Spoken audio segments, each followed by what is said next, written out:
Welcome to Golf Smarter Mulligans, your second chance to gain insight and advice from the best instructors featured on the Golf Smarter podcast. Great golf instruction never gets old. Our interview library features hundreds of hours of game improvement conversations like this that are no longer available in any podcast app. I always look at purchasing things on the basis of if I have to go out and buy something like a high-def TV or a computer or some appliance, I don't know much technically about them. I hope like heck, whatever store I walk into, that I'm going to run into a person who is very compassionate and knowledgeable about that product, and he's not going to take advantage of me and sell me what he's got or tell me I need something I don't need, all this.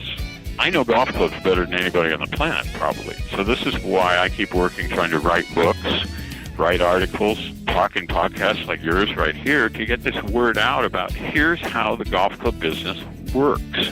And here's what you golfers who want to play this game as well as you can, this is what you need. With another interview from the archives of Golf Smarter, here's your host, Fred Green. Welcome back to Golf Smarter for members only, Tom. Thanks very much, Fred. I appreciate the invite, and it's always fun to talk about golf clubs.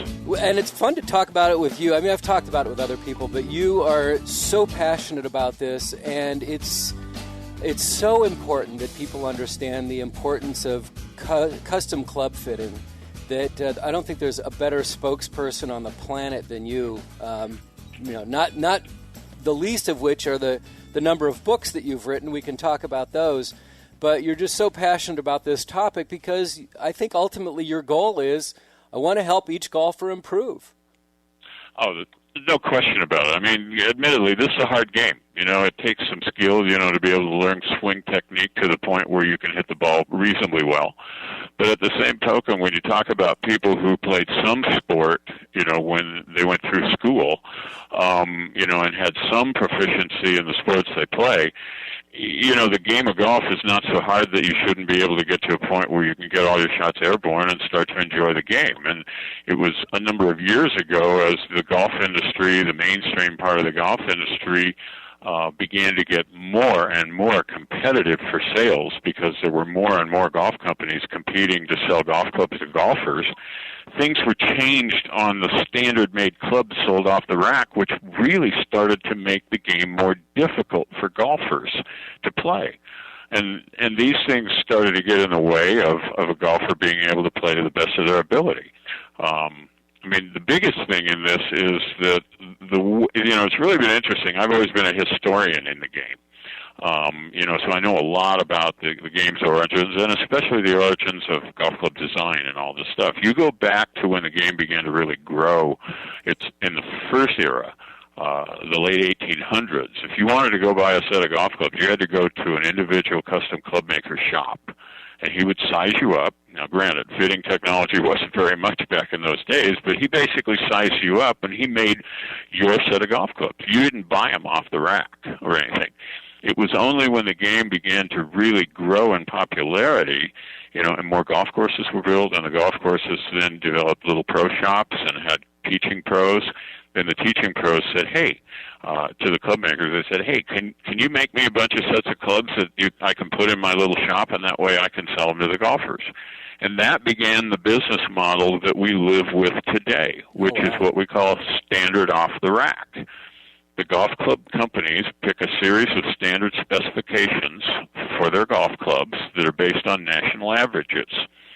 And they build those golf club sets to all those average specifications, and the only thing that differs is you can choose from different shaft flexes, okay?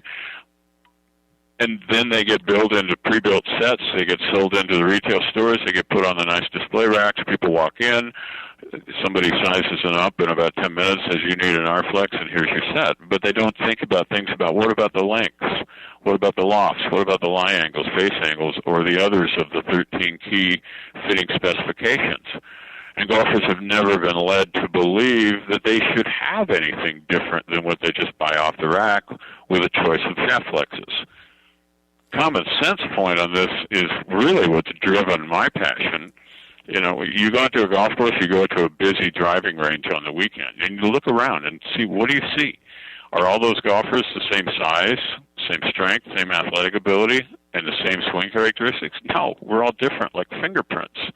And so you sit there and you say, okay, how can this population of golfers that are so different in size and strength, athletic ability, and their swing characteristics, how can they all hope to play to the best of their own unique ability if they're all going out to buy golf clubs that are made to the same specifications with only a choice of shaft flex? For this, it doesn't add up, but yet in the whole marketing of golf clubs, the marketing points towards the technology of the new design of the club head or the shaft. And they say nothing to the golfer about, you need a different length, you need a different swing weight, you need a different shaft weight, you need a different all of the 13 different key specifications. And so golfers are blindly drawn in to the marketing of the technology behind the head design chiefly, and don't even think about the things that are important that other people who play stick and ball sports have been familiar with for years. And what I mean by a stick and ball sport. What do you mean by that? Most people at one point, played baseball or softball, and a lot of people play tennis. Okay, these are all the other big sports that we play where we use an implement to hit a ball, and where the success in our sport is measured by how well we can use that implement to hit that ball consistently where we want to hit it. With this. Now, you look at bats, for example. You go into any sporting goods store that sells bats, and you see all the different bats from the companies and the models. They're all on racks. But what's different is they're all commonly stocked. Those bats are all commonly stocked in different lengths, different weights, different handle diameters, because those are the three key fitting specifications for a baseball bat. You take any baseball player and walk him into a sporting goods store where all the bats are the same length, the same weight, and the same handle diameter, like the way golf clubs are, and a baseball player will walk right out. He says, I can't use that. Because he's learned he has to be custom fit to the bat that matches his size, his strength, his athletic ability, and how he swings at the ball. And from that, he gets the best results in hitting the ball, playing baseball or softball. Tennis is no different.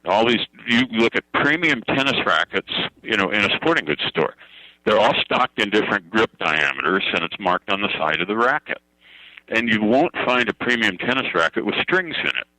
And why? Because all the tennis players know that they want to pick the type of string and then the string tension that matches how they swing at the ball and their power and force that they hit. Custom fit. No tennis player who plays the game seriously would ever walk in and buy a racket pre-strung.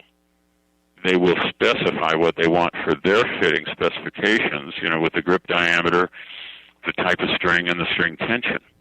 And what's kind of funny in that thing, too, is that in a tennis racket, string tension is their equivalency to what shaft flex is in a golf club. In the tennis industry, the string tension is all completely standardized. It's done in pounds per square inch of how much you stretch the string. And so if you walk into a tennis pro shop, in California or New York or Texas, and you say, I need this kind of string and I need it strung at 55 pounds per square inch, that's what you're going to get, and it won't vary. But in the golf industry, when you say, I need an S-flex, well, there is no standard in the golf equipment industry for how stiff any of the letter code flexes are on a shaft. Really? So from one company, an S-flex from one company can have the same stiffness as an R-flex from another company or an A-flex from some other company. Wow. And I know this for a fact because I worked in the 90s to put together a committee under the ASTM to try to establish a series of standards for shafts. And we had something like 35 guys from different shaft companies and different golf club companies all sitting there. And we had 6 meetings over the course of 3 years at various golf industry trade shows trying to come up with a series of standards for 4 different measurement point parameters on golf shafts. After the 6th meeting, the chairman of the committee from the ASTM threw up his hands and said, I'm disbanding the committee because you guys won't come up with a compromise to agree on standards. And the point was, either A, each one of these companies wanted the standards to be their own ones that they had established for their companies for shafts, or they didn't want standards at all because they didn't want golfers to really know how stiff or what these shafts, how they were made anyway. And I just, I would look at these things, and now that I'm 60 years old with 30-some years, in the golf design and golf equipment business, there are certain things that just make me want to pull my hair out. And one of the biggest ones is just simply the fact, that it's tragic that so few golfers understand that if you're different from the next golfer out there, how can you both go walk in and buy a model of golf clubs that is the same for every one of these specifications with only a choice between shaft flexes, and you don't know how stiff that shaft flex is anyway because there's no standard for it in the industry. And then people go out and the other part that's curious, all marketing for products has claims with it. Let's say computers, for example, they'll give you, the RAM size, the processor speed, and all these kinds of things. Cell phones, they're going to give you, 3G, 4G, all this stuff. Automobiles, they give you the horsepower, the mileage, all this kind of stuff. And if you go buy a car, a computer, or a cell phone, and if it doesn't perform to the claims advertised, you take it back and you get your money back. Okay, with a golf club, here's all the marketing saying, use this XYZ model, you'll hit it 10 yards further or you'll hit it this straighter. So you go buy that golf club, and if it doesn't do what the claim said for you and how you play, you walk back to the golf course, to the place you bought it, and what do they tell you? Golf's a hard game. Go take some lessons, then you'll hit it better. Yeah, it's your fault. It's not the club. It's your fault. It's not the product's fault. Well, first of all, congratulations that you still have hair at 60 to be pulling out. What is the ASTM? ASTM is a national organization based out of Philadelphia that basically establishes standards for every kind of product. Oh, really? It started back when they were building the Transcontinental Railway, and the railroad needed so much railway track that they were relying on, 15, 20 different steel companies to make the railway, the rails. Well, they'd come in and they'd get rails from one company that were soft and deficient, and they'd fall off and they'd bend and all this stuff. And so finally the government stepped in and said, we need to create an organization that sets standards so we have safety, if nothing else. And so over, the course of 150 years or so, the ASTM has pretty much stepped into every kind of industry there is to try to help these industries develop standards, for their products or services even, with this. And so when you say ASTM standard number XYZ and all this, that this has all been verified, and things are set up under a series of standards, and as, you get what you pay for.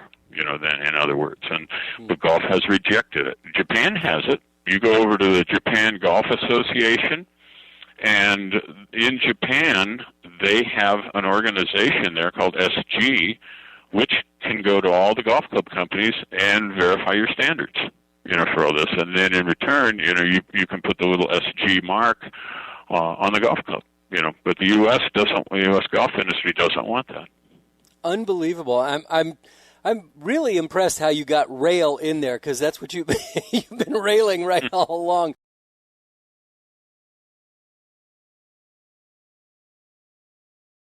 I'm curious because when you talk about how on the baseball bats, I don't see millions of dollars spent saying that Prince Fielder or Albert Pujols or Sean Kemp uses this baseball bat, but in the golf industry, the amount of money that is spent marketing which players use these balls or these clubs is so influential to the average golfer out there who doesn't understand why they need to get fitted for clubs.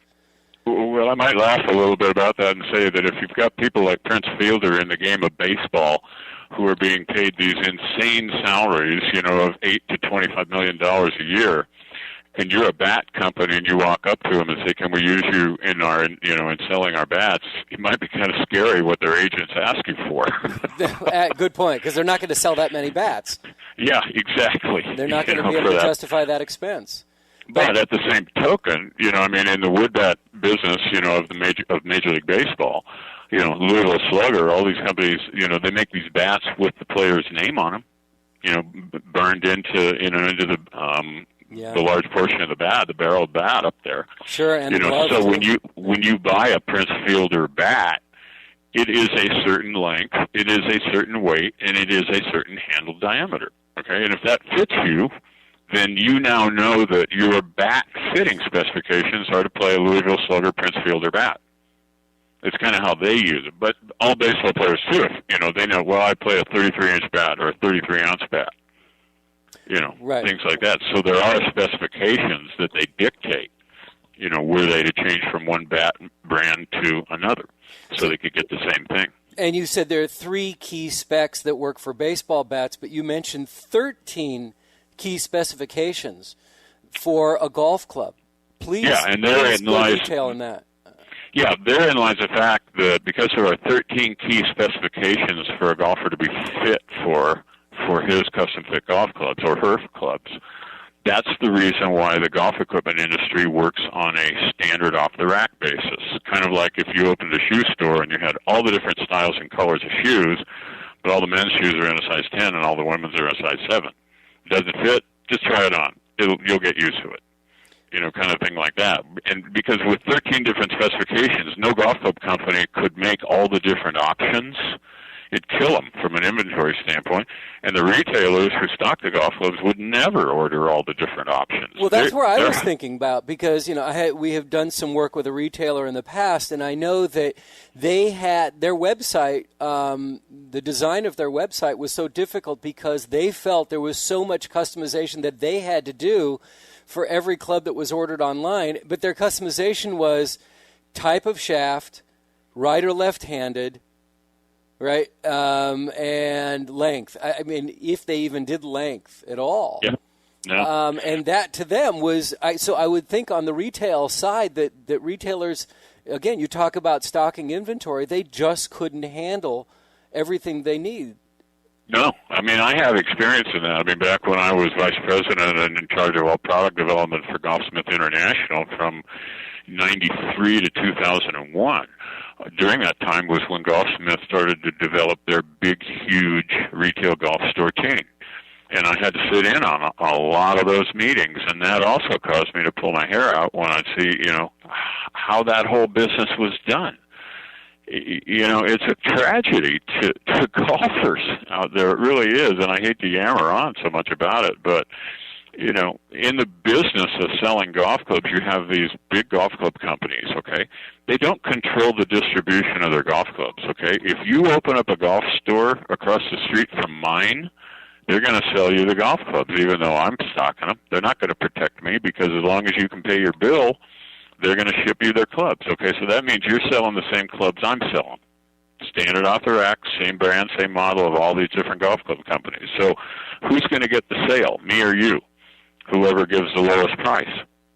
And so now you got a situation where all these golf retailers aren't making enough profit to be able to have really good training programs for the salespeople who sell them, really good salary programs for the salespeople who sell them, so they get a huge amount of turnover on the sales staff, and the salesmen, are people who play golf and, they tell you what they think, and they just don't have the ability to fit you, for this. And I sat in meetings at Golfsmith where I heard the managers of the stores tell people, I can't have you spending more than 15 minutes making a sale on these golf clubs because we're not making enough money for you to spend any more time with that customer to do it. I mean, that's one of the reasons I get really passionate, because golf clubs, it's an expensive purchase. I always look at purchasing things on the basis of if I have to go out and buy something like a high-def TV or a computer or some appliance, I don't know much technically about them. I hope like heck, whatever store I walk into, that I'm going to run into a person who is very compassionate and knowledgeable about that product, and he's not going to take advantage of me and sell me what he's got or tell me I need something I don't need, this. And so I know golf clubs better than anybody on the planet, probably, and so this is why I keep working, trying to write books, write articles, talking podcasts like yours right here to get this word out about here's how the golf club business works. And here's what you golfers who want to play this game as well as you can, this is what you need, custom fitting, for each of these 13 specs. So in a long drawn-out one, the 13 specs, what are they? See, I don't have my list in front of me, so tell me if I get them all right here. Wait, you can't do it. If you're not going to get them right, I'm not going to get them right. You have the length of the golf clubs. You have the loft angles on the golf clubs. You have the lie angles. You have the face angle on the woods and hybrids. You have the shaft flex. You have the shaft weight. You have the shaft's torque and balance point. You have what's called the shaft's bend profile, which is how is that stiffness distributed between the tip, middle, and butt ends of the shaft. You've got the grip size and style. You've got the total weight of the golf club. How much does it weigh when you put it on a scale in ounces or grams? You have the swing weight balance. How much can you feel the head? You have what we call the set makeup of the clubs in your bag. What are they going to be? How many hybrids versus irons? How many, fairway woods versus hybrids versus irons? The set makeup. Then you have, within all that, the club head's design.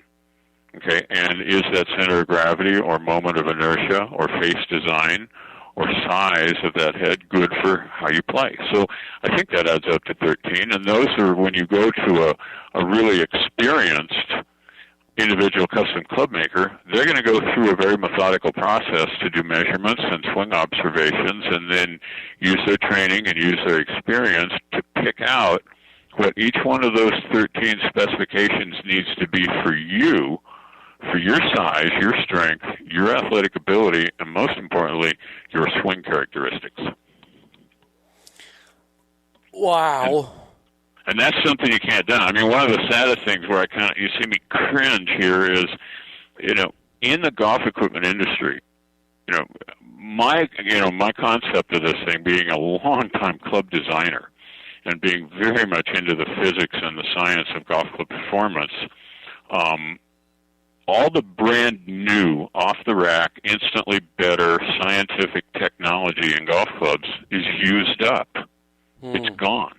Well, don't they have a lot of rules that they have to follow because of the USGA as well, right? That's part of it. The other part of it is the fact that you have such a short product life cycle for standard off-the-rack golf clubs. Each one of these big-time golf club companies has to bring out a new model at least every year, if not every 6 months. Mm-hmm.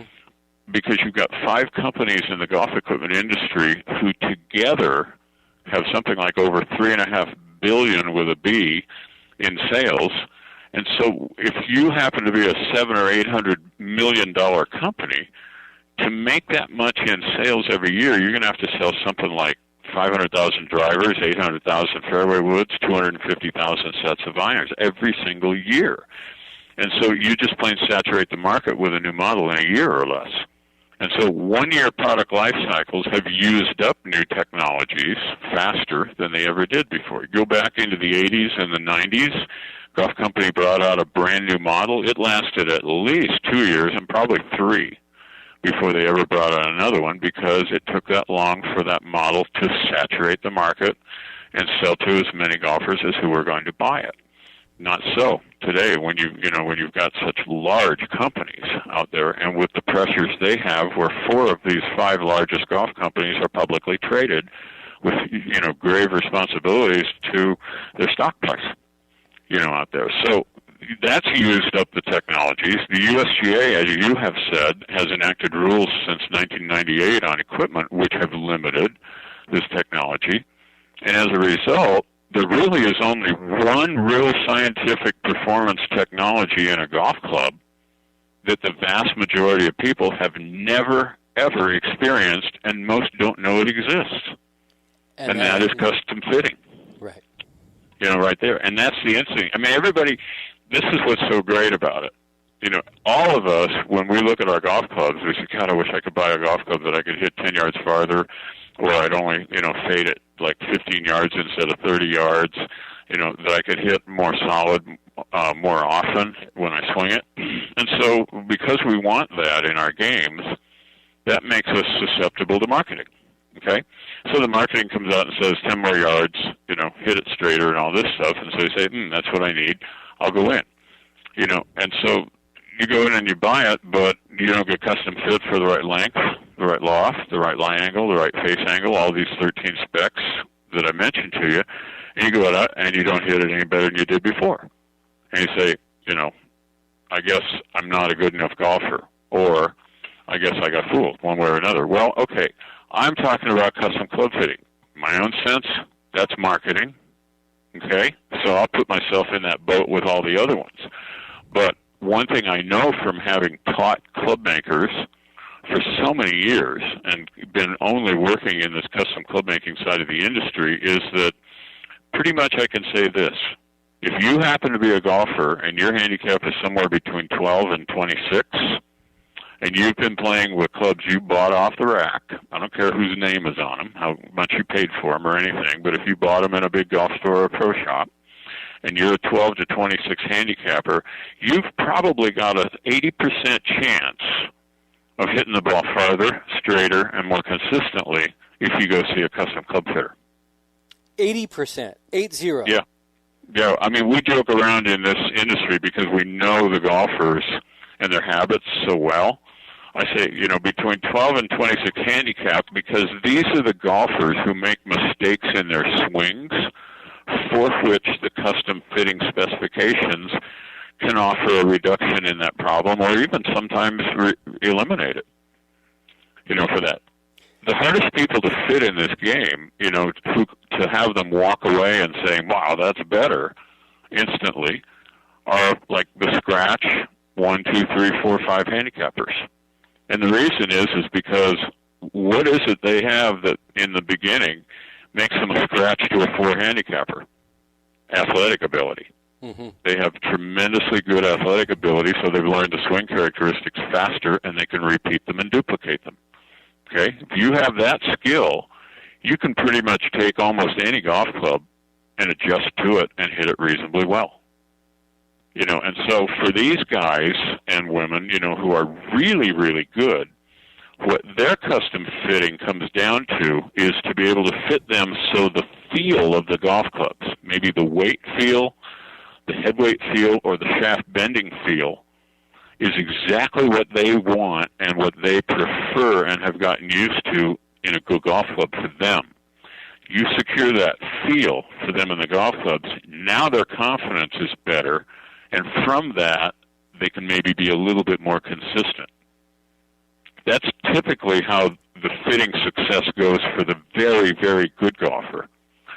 For the average player who makes the swing mistakes and slices the ball or hooks the ball or hits it too high or hits it too low or, and makes these swing errors, they're much easier to do a fitting and have them walk away with an instantaneous improvement in one way or another of how well they hit the ball, for this. And that's why, I've always joked around with some of the custom club makers that I've taught, and I said, if I ever got out of the research and development side of this craft and I actually went into the business of hanging up a shingle to be a custom club fitter, in a town somewhere, up on my sign outside my door, I'd say, Tom's Custom Club Fitting, golfers from 12 to 26 handicap only. And the reason is because I love success.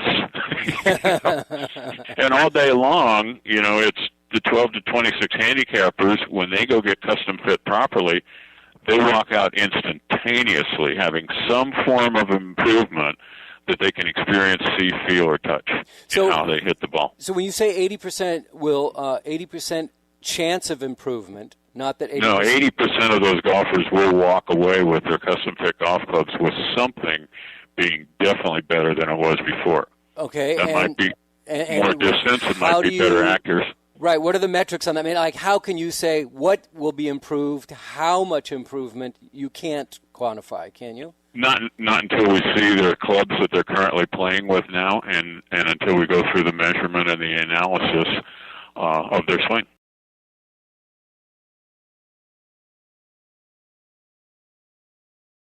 I'm going to throw something out that's kind of wacky, but I've been known to do that. Let's say those 12 to 26, which is probably the bulk of all golfers, correct? Mm-hmm. Mm-hmm. We know that there are the elite players, the 4 handicappers, the guys that are scratch and under. So let's call them single digit handicap and better. Yep. They probably know that they should be custom fit, and they probably are custom fit. If they're dedicating that much of their time and their life to the game, they know that that much improvement. They need little things to make that much more improvement. So let's go back to the 12 to 26.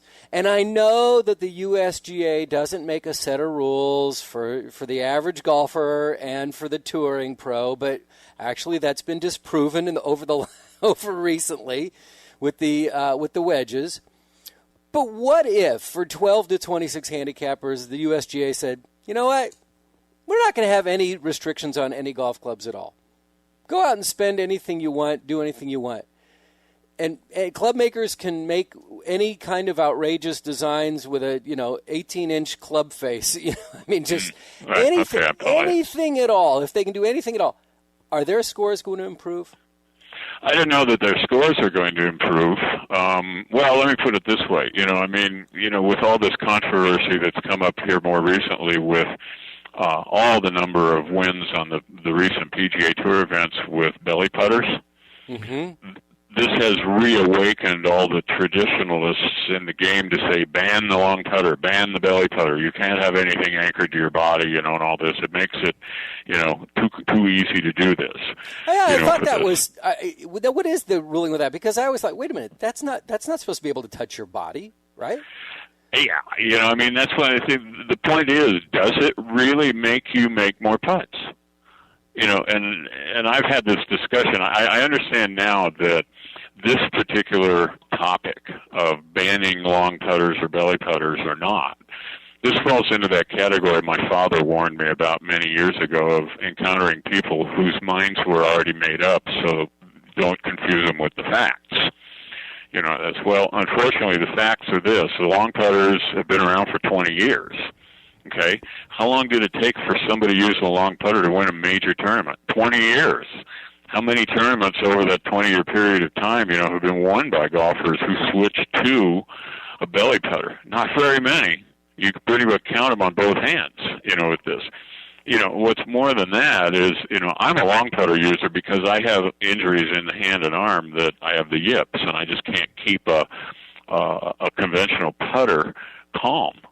So for me, it's custom fitting for mistakes or things in my body to use a long putter. Okay, so I can at least play the game, but I can absolutely guarantee you that I can pull and push short putts with a long putter just like I could do with a conventional one. And the other disadvantage, and you ask anybody with a long putter or a belly putter, do you have the same sense of stroke feel for the distance of the putt when you start getting to 30, 40, 50, 60-foot putts? That's much more difficult to acquire with a long putter than it is a conventional putter because the putter is anchored to your body. Mm-hmm. I know there are people out there may listen to this and they're traditionalists and they say that shouldn't be done. Well, it doesn't provide any advantage. It doesn't replace skill with technology. To play the game. It's just a different way to putt, and you can consider it no different than custom fitting the putter to the type of stroke or the athletic ability of the golfer for putting, out there. So anyway, I understand that it can be an emotional issue with some people who really feel that tradition is important in the game. I do too. But if you want to take that debate even further and say that we need to ban everything that replaces skill with technology, then you would ban any change in a golf club. All golf clubs would have to be the same length, the same loft, the same weight, and all that, and that's pretty much where we're at with golfers buying standard off the rack. But the rules do allow custom fitting. And in a sense, you could say if I give you a closed face angle driver to reduce your slice, I've given you a technology that replaced your skill in being able to swing the club on the proper path to the ball. But we okay that. So, those are just some of the quirky things, that go along with the game because humans have been involved in running the way the game is played. And when the manufacturers have to come up with something new every 6 months or a year, and let's just say it is 6 months because of the product cycle, and they've got to convince people that, now is the time you have to buy a new golf club, and yet they have so many restrictions, what kind of differences do they make in their club so they can make claims saying that this is the new and improved and different and better club than it was before the season started? Well, if you've noticed over the last 2 or 3 years, the big club companies are starting to kind of toe step and dabble in the area of what they call custom fitting. What I'm talking about is the adjustable hosel or the movable plate on the sole. This where you can rotate the position of the shaft so that you can change the lie angle or the face angle. You can also, like in the TaylorMade driver, where you rotate the little triangular piece, you change face angle by how it makes that head sit when you put it on the ground with this. So they're trying to dabble in a couple of areas, in 2 areas of the 13 key fitting specifications. But the fact of the matter is, those adjustable hosel drivers are still 46.5 inches long. They're still made with one type of shaft weight. They're still made with shaft flexes that you don't know how stiff that R or S really is because there are no standards. One kind of grip, one kind of swing weight. They're still standard off the rack. And what's more, it's only one club. It's a driver. You've got 14 in your bag. What about being custom fit for the other 13 or being custom fit for the driver for the other 11 important fitting specifications with this? So it's custom fitting, but I call it, using the term ersatz custom fitting, which is cheap imitation thereof, because it isn't really custom fitting. It's trying to say it is to draw more people in, when in reality what they're doing is still being done within the handcuffs of the business model they have to work within, which is to be able to ship pre-made clubs to retail stores so they can be sold off the rack. Not built one club at a time for one golfer at a time to their size, strength, athletic ability, and swing characteristics. Amazing. Oh, Tom, thank you. I'm exhausted. You must be too. Well, you give me a chance. Let me just add one quick thing here, Fred. Please. And that's if anyone has been listening and they're interested in talking to a custom club fitter to see if that's worth pursuing, you got to find a custom club fitter who's good. That was my next question. That was what I was going to wrap up with. I'm going to be the with. first guy. If I'm out here lobbing dirt bombs, at some of the big companies and criticizing how they're doing their business, I'll take one back in my face. Okay, here. And I'm going to tell you right now, there are people out there that golfers will find who say they can build a golf club. And what I'll say is there are club makers and there are club makers. Okay? And so to find a good club maker, someone who's experienced, certified, trained, and can do the proper job, 3 places I'll tell you to go. First one is go to Google and put in AGCP, Association of Golf Club Fitting Professionals. Okay? Go to their website. Or the other one is International Club Makers Guild. Go to their website. Both of them have listings of their certified and accredited custom club maker members. These are the 2 main professional organizations of custom club makers and custom club fitters. Okay? So these guys are the best of the best. Okay? The other one, my company, WishonGolf.com, we maintain a list of the custom club makers that we have screened, or I have personally taught, or we personally know to be skilled. And through our Find a Club Maker link on WishonGolf.com, you can also get hooked up with somebody who can steer you in the right direction for being able to analyze what you need in your custom fit clubs. Well, when you talk about club makers, there are good ones, and then there are others that don't necessarily pass the test. The old the answer to what do they call the person who comes in last in his medical class? A doctor. Exactly. Tom, thanks so much. That was awesome. Fred, my pleasure. It's always fun to talk about golf clubs because it is such a great game.